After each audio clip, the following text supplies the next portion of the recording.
বাবা নেই, তার মধ্যে পরীক্ষার দিন সকালে হঠাৎ মা করলেন স্ট্রোক।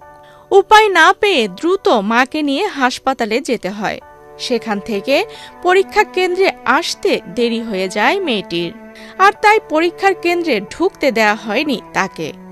এমন অবস্থায় মেয়েটি অঝরে কাঁদতে থাকেন, তবুও ওই শিক্ষার্থীকে কেন্দ্রে প্রবেশ করতে দেয়া হয়নি।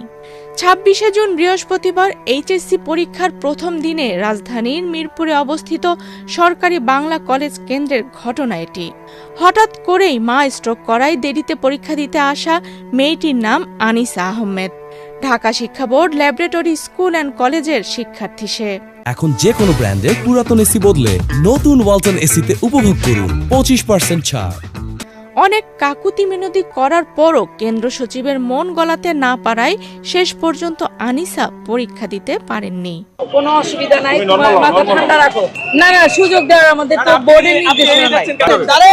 আমাদের 10টার পরেই ঢুকতে দেওয়া নিষেধ, তার মধ্যে 11:30 আসছে, আমরা পাচ্ছি না ভাই। পরীক্ষার হলে ঢুকতে না পারায় আনিসার হতাশা ও কান্নার এই ভিডিও বাংলাদেশ প্রতিদিনের সোশ্যাল মিডিয়া প্ল্যাটফর্মে প্রচারের পর দেশ জুড়ে ব্যাপক সাড়া ফেলে। অসুস্থ মাকে হাসপাতালে দিয়ে আসার কারণে দেরি হওয়ার বিষয়টি জানার পরও তাকে পরীক্ষার হলে ঢুকতে না দেওয়ায় অনেকেই ক্ষোভ প্রকাশ করেন। মেয়েটিকে যাতে পরীক্ষা দেওয়ার ব্যবস্থা করা হয় সর্বস্তরে এমন দাবি ওঠে।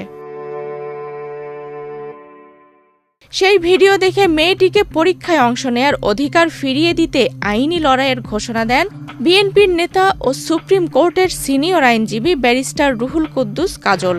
নিজের ব্যক্তিগত ফেসবুক পোস্টে তিনি জানান, আনিসা চাইলে তার চেম্বার থেকে বিনামূল্যে আইনি সহায়তা পাবেন।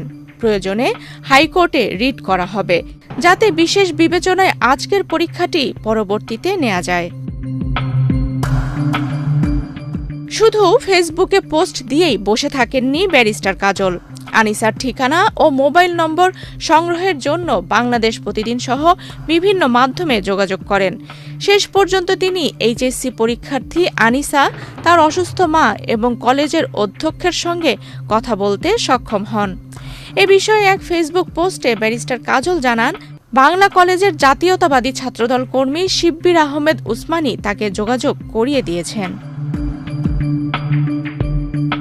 সুপ্রিম কোর্ট বার অ্যাসোসিয়েশনের সর্বশেষ নির্বাচিত সাধারণ সম্পাদক ব্যারিস্টার কাজল বলেন, আমি বিশ্বাস করি ঢাকা শিক্ষা বোর্ড মাননীয় শিক্ষা উপদেষ্টা মানবিক বিবেচনায় আনিসার পরীক্ষা দেওয়ার ব্যবস্থা করে তার শিক্ষা জীবন অব্যাহত রাখতে সহযোগিতা করবেন।